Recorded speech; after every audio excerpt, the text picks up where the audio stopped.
Hey guys, welcome to my video, or welcome to my channel. If you're gonna view my channel, uh, as a celebration for the Halloween Kills premiere this Friday for you, the rest of the world people, except from where I live because our theaters are still closed, I would like to share with you this Halloween Kills repaint that I did. It looks kind of amazing, right? For me, it looks perfect because I might mess it up if I continue redoing it. But mind you, this took 3 times to achieve. The first time, I'm putting a picture here, it looks too dark.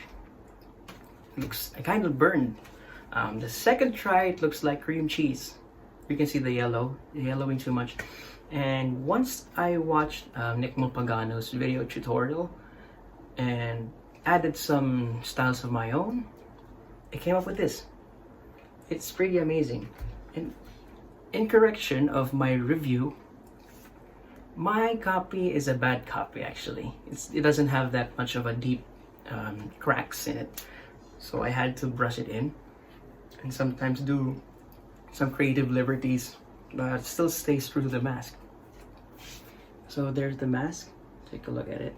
I think I'm gonna have to redo this blood part because it looks pink, right? But the bird side, I think I'm happy with it. If you shine some light, you can see the yellows inside those cracks, the one that those burnt parts, that's not cracks. But in this lighting, in my room, it looks dark. But if you put it under the sun, you'll be able to see those yellows, those greens, and those other details that you purists are looking for.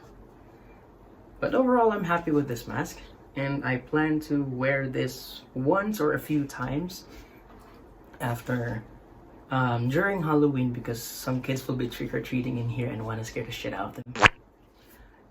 Okay, so that's it. I'm gonna include a montage about this mask and maybe explain or put some background voices or background voiceover explaining how I did it.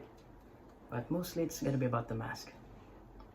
So thanks for watching, guys, and I hope you enjoyed the movie. I've spoiled myself by reading the leak script, but I'm looking forward to how it translates to the big screen. Maybe I'm gonna wait for it on digital maybe 1 month after because we don't have Peacock TV here too. Thanks for watching, guys, and here's the montage.